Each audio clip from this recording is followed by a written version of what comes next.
ایک حضرت ویڈیو پر کمنٹ کرتے ہیں کہ جینے کا کیا فائدہ ہے۔ ایک اور دوست کا فرمانا تھا کہ آپ کی ساری باتوں کا جو میں نتیجہ نکال پایا ہوں وہ یہ ہے کہ زندگی کا کوئی مقصد نہیں۔ اب آپ کو خوشی ہو یا غم ہو، اطمینان ملے یا بے چینی ہو، مگر سچ یہ ہے کہ زندگی کا کوئی مقصد نہیں ہے۔ یا اس کو یوں کہوں تو بہتر ہوگا کہ مقاصد کا جہاں کھیل چل رہا ہے وہاں زندگی ویسے ہی موجود نہیں ہے۔ مقاصد کا کھیل تمہارے وجود کی سب سے زیریں سطح ہے، نچلی سطح۔ زندگی اس سے کہیں زیادہ اونچائیوں پر بہہ رہی ہے۔ اور جہاں تک سوال ہے کہ جینے کا فائدہ کیا ہے، تو جہاں سے تم فائدے نقصان کو پرکھ رہے ہو وہاں تو شاید کوئی بھی فائدہ نہیں ہے، مگر جہاں اصولاً تمہیں ہونا چاہیے وہاں سے دیکھو تو زندگی فائدے اور نقصان کی معمولی دنیا سے ماورا ایک مظہر ہے۔ تمہارا مسئلہ ہے تم نے فائدے اور نقصان کی زبان سیکھ لی ہوئی ہے۔ اب اس سیکھی ہوئی زبان کو تم اس پر بھی لاگو کیے بیٹھے ہو کہ جس نے کبھی کھیل کھیل میں یہ زبان سیکھی تھی۔ سوچو، جب تم اپنے بچے کو زبان سکھانا شروع کرتے ہو کیا وہ کھیل سے زیادہ وقت رکھتی ہے؟ ایک کھیل تھا جب تم ماما اور بابا بچے کو سکھا رہے تھے۔ اس کھیل میں تم نے پھر وہ عفریت تراش لیا کہ جو خود تمہارے ہونے کو ہی مشکوک کر رہا ہے۔ اب اس سے زیادہ حماقت کیا ہو سکتی ہے؟ اس لیے میں کہتا ہوں کہ جواب ڈھونڈنے ہیں تو خود سے درست سوال کرنا شروع کرو۔ تم ڈاکٹر ہو، اس شناخت کا خود پر قبضہ دیکھو اور پھر اس ڈاکٹر بننے کی داستان کا پہلا چیپٹر کھول کر دیکھنا۔ ایک مذاق تھا جو تم سے کسی نے کیا تھا، میرا بیٹا یا میری بیٹی تو ڈاکٹر بنے گا۔ وہ ساری شناختیں جنہیں تم میں کہہ کر ہلکان ہو رہے ہو، ان ساروں کو پرکھو تو صحیح۔ ایک مذاق سے شروع ہی داستانیں تھی۔ جب تم پہلا ٹیڑھا میڑھا لفظ بولتے ہو تو وہاں موجود سارے لوگ ہنستے ہیں۔ اب وہی لفظ ہیں کہ تم پر قابض ہیں اور تم سے پوچھ رہے ہیں کہ زندگی کا فائدہ کیا ہے۔ اور تم جس بے دھیانی سے پوچھ رہے ہو نا، پوچھنے کے لیے جو پوچھ رہے ہو نا، مذاق میں جو پوچھ رہے ہو نا، یاد رکھنا اس کا ایک امپیکٹ تمہاری نفسیات پر پڑ رہا ہے، اور نتیجہ اس کا یہ ہوگا کہ کبھی تم وہ نہ ہو سکو گے جو ہونے کے لیے زندگی کی زمین پر تم اگے ہو۔ زندگی کا کوئی مقصد نہیں ہے۔ یہ بات تمہیں بوجھل کرے یا ہلکا، مجھے اس کی پرواہ نہیں۔ مقصد ہوتے ہیں اس کے کہ جو کہیں سے چلتا ہے کہیں پہنچنا چاہتا ہے، جس کی میموری ہوتی ہے، جس کی امیجینیشن ہوتی ہے، جس کا ماضی ہوتا ہے، جس کا مستقبل ہوتا ہے۔ زندگی کہیں سے آئی نہیں، زندگی کہیں جا نہیں رہی، زندگی کی کوئی میموری نہیں، زندگی کی کوئی امیجینیشن نہیں، زندگی کا کوئی ماضی نہیں، زندگی کا کوئی مستقبل نہیں۔ پھر اس کا مقصد کیسے ہوگا؟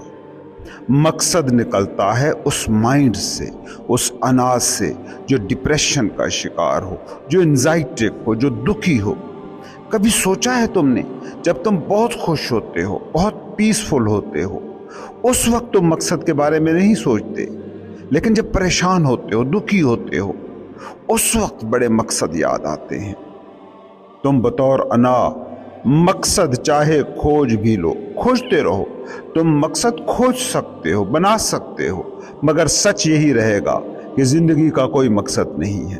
اور یہ زندگی تب ہی زندگی بنتی ہے کہ جب اس کے ساتھ کوئی مقصد جڑا ہوا نہ ہو۔ صبح باغ میں پھول کھلا، کیا مقصد ہوگا اس کا؟ صبح سورج نکلا، کیا مقصد ہے اس کا؟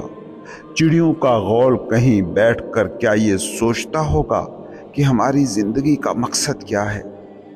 بادل برستے ہوئے کیا یہ سوچتے ہوں گے کہ کوئی مقصد ہے جو ہم پورا کر رہے ہیں؟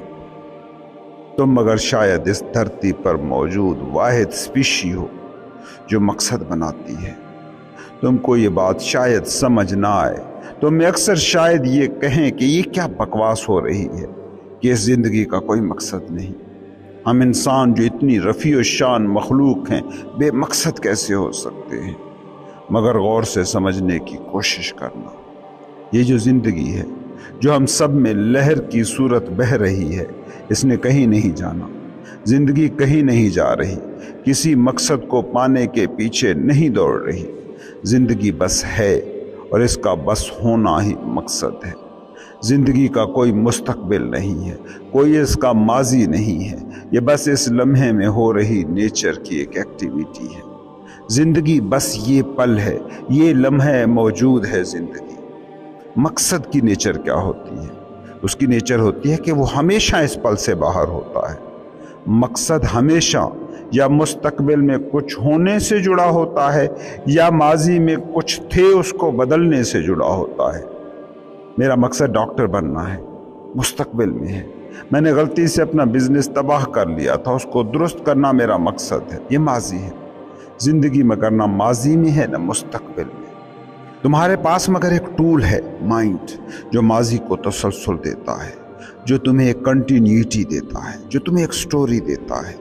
वरना तुम इस दिमाग से माइनस करके अगर खुद को देखो तो तुम हर पल नए हो। माजी है जो तुम्हें ये शराब देता है कि तुम किसी प्रोसेस के नतीजे में हो। तुम किसी प्रोसेस का नतीजा नहीं हो, तुम बस इस पल में ज़िंदगी का इजहार हो। तुम क्यों पैदा हुए, क्या वजह है, क्या मकसद है? ये वो सवाल है जो जितना ज़्यादा तुम खुद से पूछते जाओगे उलझते जाओगे। ये सवाल करोगे तो जवाब देने वाले भी तुम्हें यकीनन मिल जाएंगे। कोई ना भी मिलेगा तो खुद से कोई जवाब बना लोगे, अपने ही जवाब से खुद को जस्टिफाई कर लोगे। सारे फलसफे क्या हैं? यही जवाब देने की कोशिश ही तो हैं। लेकिन कभी सोचा ये जवाब जिंदगी नहीं देती, आदमी ही पूछ रहा है कि मेरा मकसद क्या है। आदमी ही जवाब बनाया जा रहा है कि ये तुम्हारा मकसद है। तुमने ये सारे फलसफे संभाले इसीलिए हुए हैं कि तुम्हारे इन ला हासिल सवालों के जवाब ना होने का गम तुम्हें सताता ना रहे, बल्कि ये तिफल तसल्ली तुम्हें हासिल रहे कि तुम्हारे होने का कोई मकसद है। और इंसान की जवाब जानने की ख्वाहिश, सवालों से निजात पाने की ये बेचैनी समझ में आती है, क्योंकि इंसान सब कुछ अपने माइंड से तय करने की आदत का गुलाम है। और माइंड का तो काम ही एक है, सवाल उठाते रहना। सोचो, एक 10वीं क्लास का गरीब बच्चा दौलतमंद होने को मकसद बनाता है। 25 साल की उम्र में वो मुल्क का अमीर तरीन आदमी बन जाता है। तो अब क्या वो दिमाग ये नहीं पूछेगा कि तुम्हारी ज़िंदगी का मकसद क्या है? यकीनन पूछेगा। अब वो अपनी ज़िंदगी का मकसद बनाता है दुनिया का अमीर तरीन शख्स होना, और बन जाता है। तो क्या दिमाग अब चुप करके बैठ जाएगा? नहीं, वो फिर सवाल करेगा कि ज़िंदगी का मकसद क्या है। और मौत के वक्त तक दिमाग सवाल उठाता रहेगा और तुम जवाब ढूंढने के पीछे दौड़ते रहोगे। दिमाग अगर ज़िंदगी के तजर्बे का वाहिद तराजू है तो फिर सवाल से निजात नामुमकिन है। नौकरी पेशा लोगों को पूछिए ज़िंदगी का मकसद क्या है, वो कहेंगे सिक्योर रिटायरमेंट। और सिक्योरली रिटायर्ड लोगों को जाकर देखना, वो अब मकसद के लायनहल सवाल की कुल्फतों के और भी ज़्यादा असीर नज़र आएंगे। रिटायरमेंट के लिए नौकरी करने वाले रिटायर होते ही और भी ज़्यादा उलझनों में फंस जाते हैं। दिमाग की हुकूमत में ये सवाल मौत तक पीछा नहीं छोड़ेंगे। कहते हैं कि सिकंदर यूनानी बरे सगीर पर हमले के लिए यूनान से निकला तो एक नंग धड़ंग कल्बी फलसफी और फ़कीर डायोजनीज अपनी कुटिया में लेटा हुआ था। यूनान में उसके तर्ज ज़िंदगी और फ़लसफ़े के तब बड़े चर्चे हुआ करते थे। सिकंदर ने सोचा इससे भी मिलता जाता हूँ। वो उसकी कुटिया के बाहर खड़ा हुआ और किसी गुलाम को अंदर भेजकर पैगाम पहुंचवाया, दुनिया का सबसे बड़ा फातिह तुमसे मिलना चाहता है। डायोजनीज ने गुलाम को देखा और हंस दिया और कहा, जो खुद को दुनिया का सबसे बड़ा फातिह कहलवा रहा है वो शख्स हारा हुआ है, उसके लिए मेरे पास कोई वक्त नहीं है। गुलाम ने जाकर सिकंदर को यही बता दिया कि डायोजनीज तो ये कह रहा है। सिकंदर को ये शख्स बड़ा दिलचस्प लगा। वो खुद ही अंदर चला गया और कुटिया के दरवाजे में उसने खड़े होकर कहा, फ़कीर क्या तेरे काम आ सकता हूँ? مجھے بڑی خوشی ہوگی اگر تمہارا کوئی کام مجھ سے ہو جائے۔ کچھ چاہیے تمہیں تو مجھے بتاؤ۔ ڈایوجنیز نے کہا ہاں بالکل چاہیے۔ سکندر نے کہا بولو۔ اس نے کہا تم سورج کے سامنے کھڑے ہو اور سورج کی روشنی مجھ تک پہنچنے سے روک رہے ہو۔ یہ راستہ ذرا صاف کر دو اور روشنی کو مجھ تک آنے دو۔ سکندر کو اب دوسرا جھٹکا لگا۔ وہ اس کی کٹیا کے اندر چلا گیا اور اس سے باتیں کرنے لگا۔ تھوڑی دیر میں دونوں کے درمیان تعلقات کچھ نارمل ہوئے تو ڈایوجنیز نے کہا کہاں جا رہے ہو؟ سکندر نے کہا کہ ایشیائے کوچک پر حملہ کرنے۔ ڈایوجنیز بولا اس کے بعد کہاں کا ارادہ؟ جواب ملا ہندوستان پر حملہ کروں گا اور اس کے بعد باقی دنیا فتح کروں گا اور اس کے بعد سکندر اب سوچ میں پڑ گیا اور اس نے کہا اس کے بعد سکون سے بیٹھوں گا، آرام کروں گا۔ ڈایوجنیز نے یہ سنا تو زور سے کہا مار کر ہنسا اور کہا جو تم سب کچھ کرنے کے بعد کرو گے وہ میں ابھی کر رہا ہوں، یہی رہ جاؤ۔ آرام ہی اگر مقصد ہے تو پھر وہ تو اس وقت بھی دستیاب ہے۔ یہ سکندر کو لگنے والا تیسرا جھٹکا تھا۔ بات بھی اسے سمجھ میں آئی مگر وہ جس ریس میں دوڑ رہا تھا اس سے رکنا محال تھا۔ سو اس کی فتوحات کا سفر اور موت کی طرف اس کا سفر دونوں جاری رہے۔ یہی سکندر کی زندگی ہے جو تم سب جی رہے ہو، کہیں جا رہے ہو، کہیں بھی نہیں پہنچنے کے لیے۔ روز مقصد کی تلوار لے کر زندگی کو کاٹتے ہو اور آخر میں زندگی کٹ جاتی ہے۔ مقصد کی تلوار ویسی کی ویسی سلامت رہتی ہے۔ کبھی پوچھو نا خود سے، جو بھی مقصد تم لے کر چل رہے ہو، جس بھی منزل کو منزل کہہ رہے ہو، یہ میری زندگی کا مقصد ہے، تو کیا اس منزل پر یہ سوال نہیں اٹھتا کہ وہ منزل پھر کس لیے ہے؟ تم ڈاکٹر بننے کا مقصد لے کر جی رہے ہو، کیا سوال نہیں بنتا ڈاکٹر بننے کا پھر کیا مقصد ہے؟ تم کہو گے دولت کمانا تو سوال پھر موجود ہے، دولت کمانے کا پھر کیا مقصد ہے؟ تم کہتے ہو سیکیور بڑھاپا تو پھر سیکیور بڑھاپے کا کیا مقصد ہے؟ تم سوالوں کے ایک ایسے سلسلے سے جڑے ہو جس کی ہر جواب پر 10 اور سوال کھڑے ہو جاتے ہیں۔ زندگی کو سوال بناؤ گے تو یاد رکھنا، زندگی اگر سوال ہے تو یہ لا ینحل سوال ہے، کبھی حل نہ ہونے والا مسئلہ۔ تمہارے ہر جواب کے نتیجے میں سوالوں کا ایک اور سلسلہ کھڑا ہوگا۔ جواب تمہیں کہیں نہیں ملے گا۔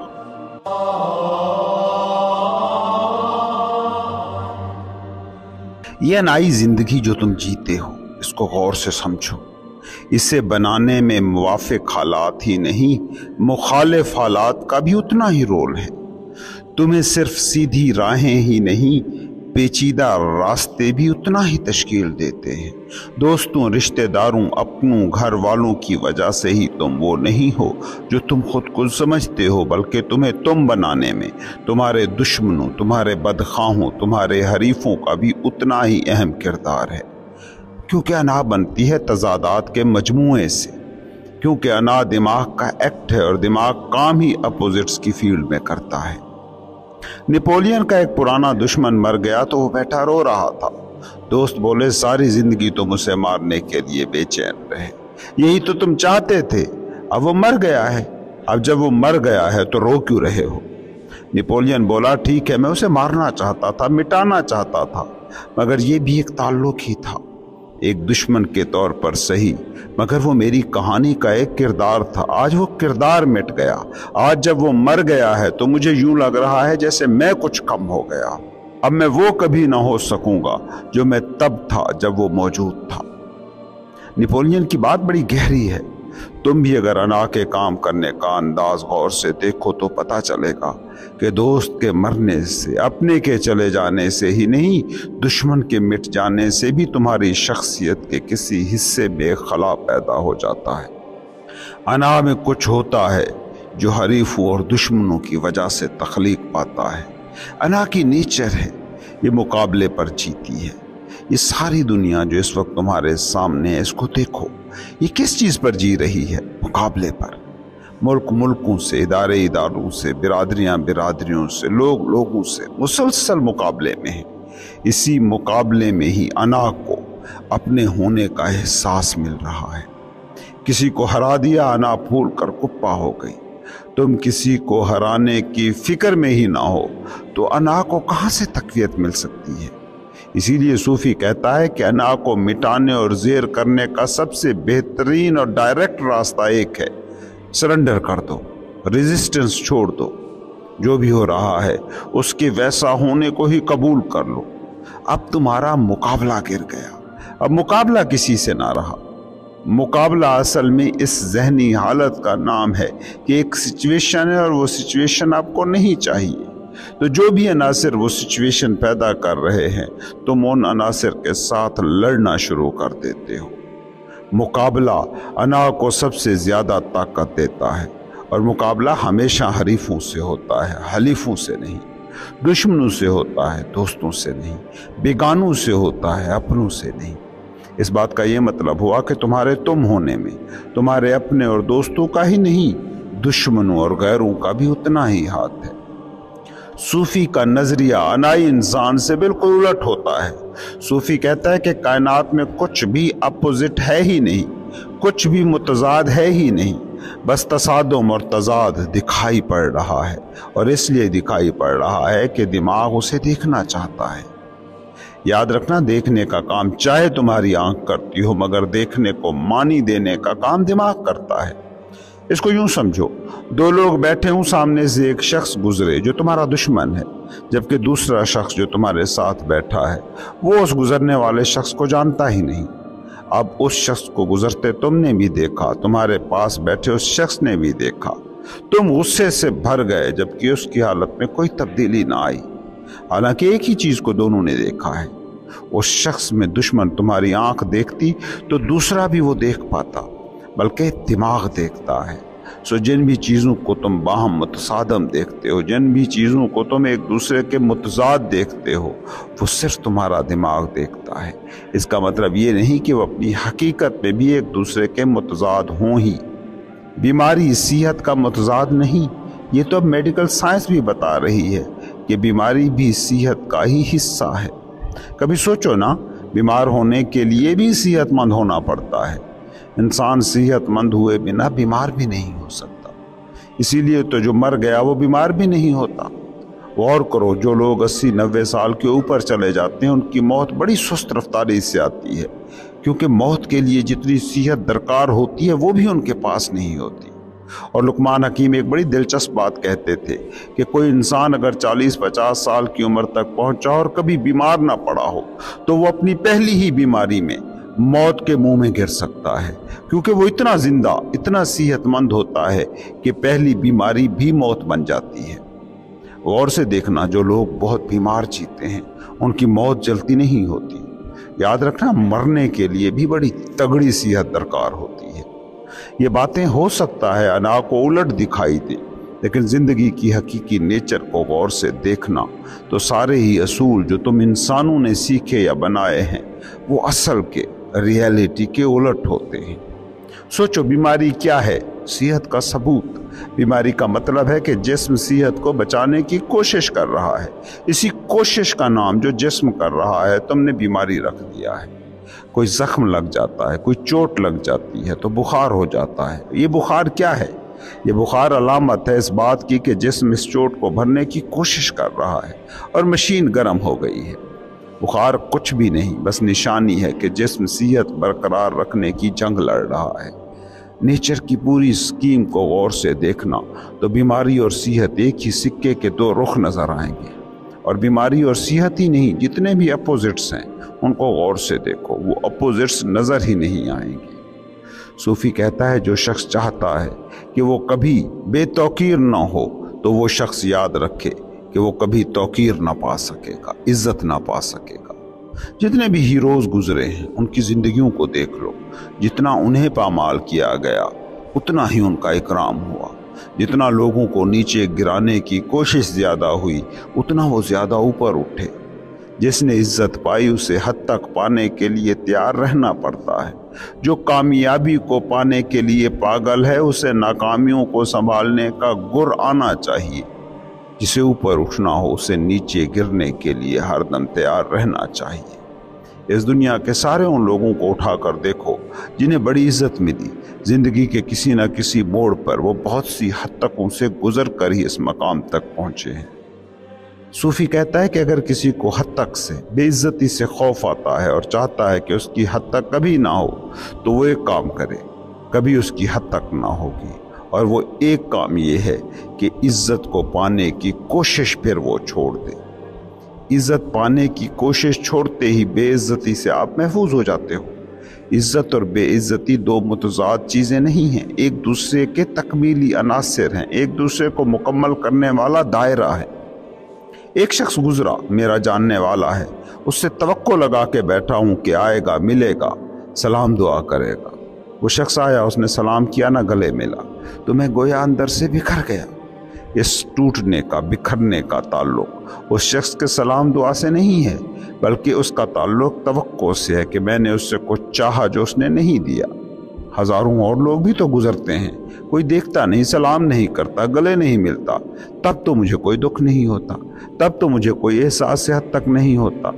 लेकिन एक ख़ास शख्स के सलाम ना करने, गले ना लगाने से बेइज्जती और नज़रअंदाज किए जाने का ये एहसास क्यों उभरा? क्योंकि उससे इज्जत पाने की ख्वाहिश थी। याद रखना, हद तक इज्जत पाने की ख्वाहिश से जुड़ी है। तुम किसी से कुछ भी पाने की ख्वाहिश छोड़ दो, कोई भी तुमको दुख देने के काबिल इस पूरे जहान में नहीं रहेगा। दुख उस शाख का दूसरा सिरा है जिसके एक सिरे को तुमने थामा है सुख जानकर। इज्जत की शाख तुमने उठाई है तो मान कर चलो, हद तक आई ही आई। तुम देखते हो अपने सेलिब्रिटीज को, उन पर कितनी कड़ी तनकीद होती है, कैसे कैसे उनके स्कैंडल बनते हैं, कितनी किस्म के लोग उन पर कैसे कैसे फिक्रे कसते हैं, अखबार उन पर कैसे कैसे आर्टिकल छापते हैं।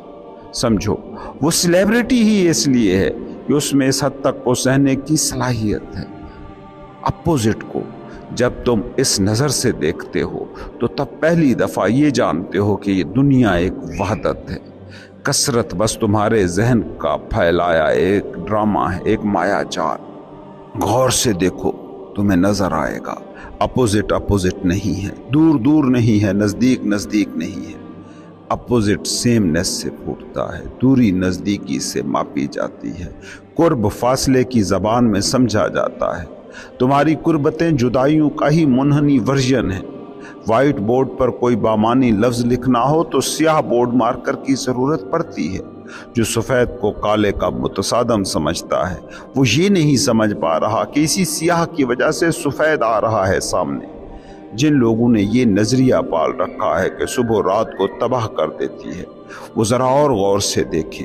सुबह रात ही की तख्लीक करता है और रात दिन ही की औलाद है। सूफी और साइंटिस्ट दोनों अपनी नेचर में क्यूरियस फेलो होते हैं, मुतजस्सस होते हैं। बस फ़र्क यही होता है कि साइंसदान जिन चीज़ों को एक दूसरे के अपोजिट देखता है, सूफी उन चीज़ों को एक दूसरे के तकमील करने वाला मानता है। सूफी और साइंसदान की नेचर सेम है, मगर चीज़ों को देखने का ढंग एक दूसरे से बिल्कुल ही मुख्तलिफ है। साइंसदान जहाँ चीज़ों में टकराव देखता है, वहाँ सूफी कशिश देख रहा होता है। और से समझो, तुम जिन चीज़ों को कोफ्त समझते हो, जिन चीज़ों को समझते हो कि तुम्हारे लिए मुश्किल हैं, चैलेंज हैं, वो तुम्हें मिटाने वाली हैं। ये वही चीज़ें हैं जिनकी वजह से तुम हो। तुम्हें मिटाने वाली फोर्सेस ना रहें तो तुम्हारे होने का भी इम्कान ना रहे। बड़ा गहरा राज है ये। तुम जो एक को पकड़ना चाहते हो और दूसरे को छोड़ना चाहते हो, समझ नहीं रहे हो। वो दो ना होंगे तो एक के होने का इम्कान ही ना रहेगा। इसको यूं समझो, तुम्हें खुशी चाहिए, गम नहीं चाहिए, सुख चाहिए, दुख नहीं चाहिए, सेहत चाहिए, बीमारी नहीं चाहिए, दौलत चाहिए, गुर्बत नहीं चाहिए। फर्ज करो गम नाम की कोई चीज़ ना होती, बीमारी नाम की, गुर्बत नाम की, दुख नाम की किसी चीज़ से तुम वाकिफ ना होते, किसे तुम खुशी कहते, सुख कहते, सेहत कहते, अमारत कहते? ये खुशी, ये सुख, ये सेहत इसलिए हैं कि इनके बरक्स मौजूद हैं, एक दूसरे के साए हैं। और तुम्हारी सारी ज़िंदगी की जो जंग है उसको गौर से देखना, वो सायों से लड़ती हुई एक कश्मकश के सिवा और कुछ नहीं है। दूसरे को तुम मिटाना चाहते हो, मगर तुम ये नहीं देख सकते कि दूसरा मिटेगा तो पहला भी मिटेगा। ये नहीं हो सकता कि जिस्म मिट जाए और साया ना मिटे, और ये नहीं हो सकता कि साया मिट जाए और जिस्म भी रह जाए। इसको रियाजी की ज़बान में ज़रा समझो, दो ना रहें तो एक भी नहीं रहेगा। रियाजी दान कहते हैं कि अगर हम एक डिजिट, फर्ज करो एक, उसको बचाना चाहते हैं तो हमें एक के बाद की सारी गिनती को बचाना पड़ेगा। इस सारी काउंटिंग को बचाए बिना तुम एक को या दो को या किसी भी डिजिट को नहीं बचा सकते। बात को समझो, एक में जो मीनिंगफुलनेस है, जो बामानवियत है, वो बाकी के डिजिट्स, बाकी के हिंसों की वजह से ही है। तुम सोचो, तुम्हारे पास गिनती के नाम पर अगर सिर्फ एक डिजिट होता तो क्या इससे तुम कोई मानी निकाल पाते, हिसाब किताब रख पाते, बैंकें चला पाते, दुकान के बही खाते रख पाते, बजट बना पाते, तनख्वाहों का हिसाब किताब रखा जा सकता था, कारपोरेशनें कायम हो पाती, बिजनेस एम्पायर्स खड़ी कर सकते। अगर गिनती के नाम पर तुम्हारे पास सिर्फ एक अदद, एक हिस्सा रह जाता तो वो मीनिंगलेस होता। एक में जो मतलब पैदा करते हैं वो बाद के डिजिट हैं जो 2 से 9 तक फैले हैं। एक के बाद 2 से 9 तक सारे डिजिट हटा लो तो फिर एक भी बेमानी हो जाएगा। सूफी और साइंसदान का ये बेसिक फ़र्क है। साइंसदान कहता है कि एक एक है, दो दो है और ये दोनों अलग हैं। सूफी कहता है कि एक अकेला एक नहीं है, दो का ही हिस्सा है। सोचो, बुलंदियां हट गईं, किसे गहराइयां कहोगे? चोटियां मिट गईं, वादियां क्या मानी रखेंगी? समंदर मिटा दो, साहिलों को क्या नाम दोगे? बुलंदी गहराई से अलग नजर आती है, वादियां पहाड़ी चोटियों से मुतसादम नजर आती हैं, साहिल समंदरों का उलट नजर आते हैं, लेकिन इनमें से एक का मिट जाना दूसरे का मिट जाना है। इसी तरह तुम अपने सारे अपोजिट देख लो, जिन्हें तुम मिटाने की कोशिश करते हो, सोचो वो मिट गए तो जो तुम बचा रहे हो वो भी मिटेगा। तुम बीमारी मिटा दो, किसी चीज को सेहत नहीं कह सकोगे। दुनिया में कोई भी गरीब ना हो, गरीबी का तसव्वुर मिटा दो तो दौलत के पीछे भागती तुम्हारी सारी जिंदगी थम जाएगी। दुख मिटा दो, खुशी के नाम पर तुम किस अय्याशी का पीछा कर सकोगे? जितने भी अपोजिट हैं वो एक दूसरे के तकमीली अनासिर हैं। ये दो नहीं, एक हैं। इनको दो समझना असल मसला है और दिमाग की यही दुनिया है। दो की दुनिया है दिमाग की दुनिया। दिमाग दो में बात करता है, दो में बांटता है, दो की ज़बान समझता है, मगर ज़िंदगी की नेचर में ये दो की बंदर बांट नहीं है। तुम ये बताओ, क्या तुम गम को अलग करके किसी भी चीज़ को खुशी कह सकते हो? बीमारी ना हो किसी चीज़ को सेहत कहकर उसे एंजॉय कर सकते हो? बुलंदी के बिना किस चीज़ को खाई का नाम दोगे? जिन चीज़ों को अलग कर पाना मुमकिन नहीं, उन्हें अपोजिट्स में बांटा कैसे जा सकता है? जिन्हें तुम अलग नहीं कर सकते उन्हें अपोजिट क्यों कहते हो? फिर उनसे भागते क्यों हो, उनसे चिमटते क्यों हो? क्या ये हैरत की बात नहीं है कि दिमाग पहले तो एक को दो में बांटता है जो अलग है ही नहीं, और फिर इसी एक के दो हिस्सों में से एक से चिमटता और दूसरे से भागता है। खुशी से चिमटता है, गम से भागता है, ये जाने बिना कि ये दोनों दो हैं ही नहीं। यही कश्मकश है जिसे ज़िंदगी समझ लिया गया है। सूफी इसी तकसीम को जान जाता है और इस तकसीम को जान जाना ही तुमको इस सितम से आज़ाद कर देता है। इस बात को समझो, अगर तुम खुशी चाहते हो, खुशी के पीछे भागते हो, 24 घंटे खुशी के पीछे दौड़ रहे हो, तो गम तुम्हें मिलकर रहेगा, क्योंकि गम उसी खुशी के सिक्के का दूसरा रुख है। तुम जब खुशी के पीछे भागते हो, असल में ठीक उसी रफ्तार से ही तुम दुख के पीछे भाग रहे होते हो। दुख से निजात चाहिए तो इसका एक ही तरीका है, खुशी को भी फिर छोड़ दो। खुशी को पकड़ना है तो फिर गम को कबूल करना भी सीख लो। ये दोनों हालतें हैं आज़ादी की हालतें, जिसमें तुम दोनों को एक की शक्ल में कबूल करते हो। अना का मसला यही है, वो एक को पकड़ती दूसरे से भागती है, और जिसको पकड़ती है उसका मुतजाद भी उसे उसी शिद्दत से चिमटता है। गरीब आदमी सारा दिन पैसे के लिए दौड़ धूप करता है, सारा दिन उसके घर में दौलत की बात होती है, सारी ज़िंदगी वो पैसे को पकड़ने की कोशिश करता है, लेकिन पकड़ में क्या आता है? उसका उलट, जिसको पकड़ने की वो कोशिश कर रहा था।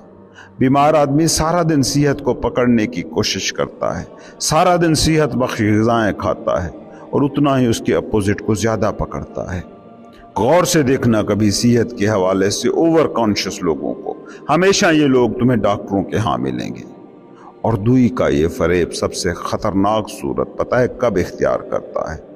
जब कोई इंसान बेदार होने लगता है तो अनाई दिमाग की चालें बड़ी सटल लतीफ़ हो जाती हैं। वो जो इनलाइटनमेंट को चाह रहा है वो एक हालत को छोड़कर दूसरी हालत को पकड़ने की कोशिश में लग रहा है। सूफी गुरु जो कहते हैं कि दिमाग के जरिए से इनलाइटनमेंट का हसूल नामुमकिन है, उसकी वजह यही है कि इनलाइटनमेंट असल में दो की दुनिया से ऊपर उठकर एक को देख लेने का नाम है, और दिमाग बाय डिफॉल्ट मजबूर है कि वो दो की बंदर बांट करके ही चीज़ों को समझ पाता है।